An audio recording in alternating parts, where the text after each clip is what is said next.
तो आप यहाँ पर देख सकते हैं हम प्रेजेंट इंडेफिनिट के टेंस के पेज पर पहुँच चुके हैं। नीचे सिंपल प्रेजेंट लिखा है, उसके नीचे प्रेजेंट इंडेफिनिट टेंस के वाक्यों की पहचान।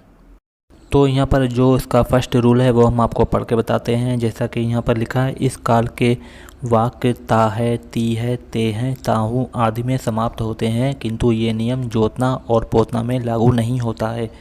जैसे उसने खेत जोता, मैंने मकान पोता, ये दोनों वाक्य प्रेजेंट परफेक्ट टेंस के हैं।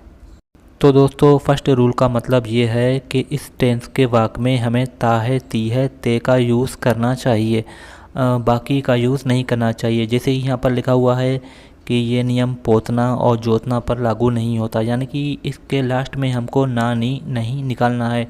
ना गया, सोया, रोया, ये टेंस भी यानी कि इसका वर्ड भी यूज़ नहीं करना है।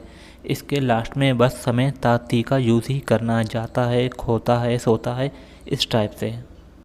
जैसा कि आप यहाँ पर नीचे एग्जांपल देख सकते हैं, मैं स्कूल जाता हूँ, वह पुस्तक पढ़ता है, वे गाना गाते हैं, हम प्रतिदिन टहलते हैं, सूर्य पूरब में निकलता है और कुत्ते भौंका करते हैं। इन टेंस के लास्ट में समय ताती का यूज़ हो रहा है।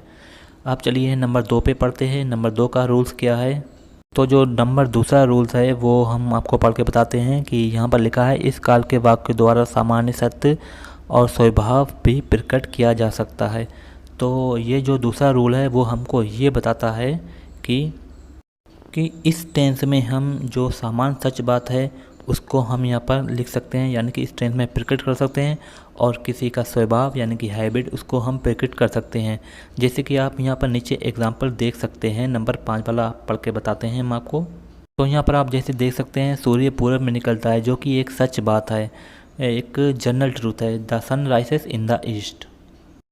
और जो दूसरा स्वभाव है यानी कि हैबिट है, उसके एग्जाम्पल को हम देखते हैं। तो नंबर 6 आप देख सकते हैं, कुत्ते भौंका करते हैं, ये इनका स्वभाव है यानी कि इनकी हैबिट है। तो इस तरीके से हम किसी की भी हैबिट इस टेंस में प्रकट कर सकते हैं। तो आइए अब देखते हैं कि तीसरा रूल हमको क्या बता रहा है। तीसरा रूल यहाँ पर ये कह रहा है कि इस काल में काम के पूर्ण यानी कि पूरा होने या अधूरा रहने के विषय में कोई निश्चित बात नहीं की जाती है, इसलिए इसे अनिश्चित इंडेफिनिट कहते हैं। तो यहाँ पर कहने का मतलब ये है इनके कि यहाँ पर कोई भी ऐसी बात नहीं होती जिससे इस टेंस का मतलब पूरा होने में या अधूरा होने में होता है। जैसे कि पहला आप देख सकते हैं, मैं स्कूल जाता हूँ, आई गो टू स्कूल। तो हमको इस टेंस का पूरा सेंस नहीं मिल रहा है कि मैं स्कूल जा चुका हूँ या अभी नहीं गया हूँ, रुका हूँ। तो यहाँ पर ये अनिश्चित है। तो अब बात करते हैं यहाँ पर अफर्मेटिव पॉजिटिव सेंटेंस की। इसका मतलब है साधारण, सिंपल। तो जैसे कि मान लीजिए साधारण क्या है, जैसे मान लीजिए पहला टेंस लिखा हुआ है, मैं स्कूल जाता हूँ, तो ये बिल्कुल एकदम अफर्मेटिव है, आई गो टू स्कूल। इसमें नहीं का यूज़ नहीं हुआ है, यानी कि इसमें ये नहीं लिखा है मैं स्कूल नहीं जाता हूँ, तो इसलिए ये साधारण है। अगर इसमें क्या यूज़ होता है, जैसे कि क्या मैं स्कूल जाता हूँ, तो ये इंट्रोगेटिव टेंस हो जाता है, तो इसलिए इसको साधारण बोला है। इसमें ना नहीं लिखा हुआ है, ना कोई वर्ड क्वेश्चन वर्ड का है, जैसे क्वेश्चन वर्ड वाट, वाई और व्हेन का यूज़ नहीं किया। तो ये टेंस जो है ये बिल्कुल साधारण है, यानी कि अफर्मेटिव है। चलो आगे बढ़ते हैं और समझते हैं इसके कुछ और रूल्स। जैसे कि यहाँ पर लिखा हुआ है स्वीकारात्मक वाक्यों के अनुवाद के नियम, ठीक है। तो नंबर 1 पे जो है, स्वभाव प्रकट करने वाले वाक्यों में सब्जेक्ट कर्ता से पहले दा का प्रयोग नहीं होता। उदाहरण 6 देखें। तो इस नियम में हमें बताया जा रहा है कि जो आदत प्रकट होती है उससे पहले हम दा का यूज़ नहीं करते हैं। जैसे कि हमने अभी आपको पिछले टेंस में समझाया था कि कुत्ते भौंका करते हैं, तो इस टेंस को आप दोबारा यहाँ आप देख सकते हैं। जैसे कि नंबर 6 पे जो टेंस था, कुत्ते भौंका करते हैं, ये एक इनकी हैबिट है, तो इसलिए इनसे पहले हमें दा का यूज़ नहीं करना है। चलिए अब 2 नंबर नियम को पढ़ते हैं। जैसे कि यहाँ पर आप देख सकते हैं, आई, वी, यू, दे तथा प्लूरल नाउन बहुवचन की संज्ञाओं के साथ वर्ब की फर्स्ट फॉर्म का प्रयोग करते हैं। हालांकि आप एकवचन बहुवचन के बारे में आप पिछली कक्षाओं में काफ़ी पढ़ चुके होंगे कि एकवचन या बहुवचन क्या होता है। तो यहाँ पर आप देख सकते हैं, आई, वी, यू, दे ये ग्रामर के हिसाब से बहुवचन में आते हैं। अगर एक लड़का है तो वो एकवचन कहलाता है, अगर एक लड़के से ज़्यादा हैं तो वो बहुवचन कहलाते हैं। ये तो सब आप जानते ही हैं। तो आपको इस रूल के हिसाब से बताया गया है कि अगर बहुवचन है तो वर्ब के साथ फर्स्ट फॉर्म का यूज़ करो। जैसे कि एग्जाम्पल हम देखते हैं, तो यहाँ पर आप देख सकते हैं जो पहला एग्जाम्पल दिया है, मैं स्कूल जाता हूँ, आई गो टू स्कूल, तो ये बहुवचन है, इसलिए वर्ब के साथ एस या ई एस का यूज़ नहीं किया है, सिर्फ वर्ब की फर्स्ट फॉर्म का यूज़ किया है। यहाँ पर आप देख सकते हैं जो तीसरा एग्जाम्पल है, वे गाना गाते हैं, तो वे को भी प्लूरल माना गया है। तो यहाँ पर उसके साथ फर्स्ट फॉर्म का यूज़ किया है, यानी कि सिंग का यूज़ किया। गाना गाने की सिंग ए सॉन्ग होती है, तो यहाँ पर सिंग का यूज़ किया है। इसी तरीके से हम नंबर 4 देखते हैं, हम प्रतिदिन टहलते हैं, हमको भी बहुवचन माना गया है, तो यहाँ पर वी वॉक डेली, तो सिर्फ वॉक लिखा गया है।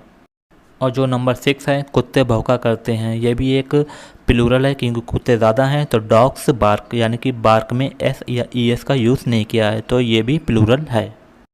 अब हम इसका तीसरा रूल्स पढ़ते हैं। यहाँ पर लिखा है ही शी इट तथा सिंगुलर नाउन एकवचन की संज्ञाओं के साथ वर्ब की फर्स्ट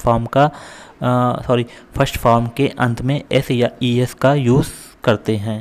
तो तीसरे एग्जाम्पल में हमें बताया गया है कि एक वचन संज्ञाओं के साथ हमें वर्ब की फर्स्ट फॉर्म के साथ एस या ई एस लगा देना है। ठीक है, अब हम आपको इसके थोड़े एग्जाम्पल दिखाते हैं। तो सबसे पहले जो 2 नंबर एग्जाम्पल है उस पर हम नज़र डालते हैं। जैसे कि यहाँ पर लिखा है वह पुस्तक पढ़ता है, तो यहाँ पर वह है वो एक सिंगुलर है, एक वचन है। तो यहाँ पर लिखा हुआ है ही रीड्स ए बुक, यानी कि रीड की वर्ब में हमें एस का यूज़ करना पड़ा। ठीक है, तो यहाँ पे कहने का मतलब है अगर एक वचन होता है तो एस या ई एस का यूज़ करना ही है। तो यहाँ पर आप देख सकते हैं नंबर 5 पे सूर्य पूरब में निकलता है, सूर्य एक वचन होता है, तो यहाँ पर लिखा है इसका जो आंसर है the sun rises in the east, तो यानी कि राइस में, यानी कि वर्ब में हमें यहाँ पर एस लगाना पड़ा क्योंकि ये एक वचन है। तो आप इन एग्जाम्पल को देख के समझ गए होंगे कि कहाँ पे हमें एस या ई एस लगाना है एक वचन कर्ता के साथ और कहाँ पे एस या ई एस नहीं लगाना है बहुवचन कर्ता के साथ। अगर अब भी आपको एस या ई एस लगाने में कुछ डाउट है तो यहाँ पर कुछ एग्जाम्पल दिए रखे हैं, आप चाहें तो उन्हें अपनी कॉपी में नोट कर लें। तो आइए अब नज़र डालते हैं इसकी एक्सरसाइज पर और इसमें से हम आपको कुछ टेंस सॉल्व करके दिखाते हैं।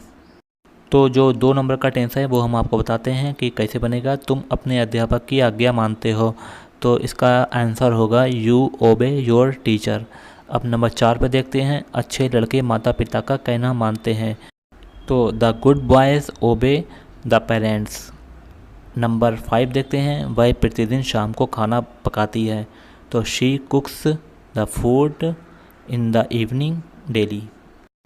अब नंबर 10 देखते हैं, वह सदैव समय पर स्कूल जाता है, तो he goes to school on time always. Last वाला देखते हैं नंबर 12, मैं कमरा पोतता हूँ, तो आई वाइट वॉश द रूम। तो दोस्तों अब आप समझ गए होंगे कि प्रेजेंट इंडेफिनिट के अफर्मेटिव टेंस कैसे बनाए जाते हैं। अगले वीडियो में हम आपको बताएंगे प्रेजेंट इंडेफिनिट के नेगेटिव टेंस कैसे बनाएं।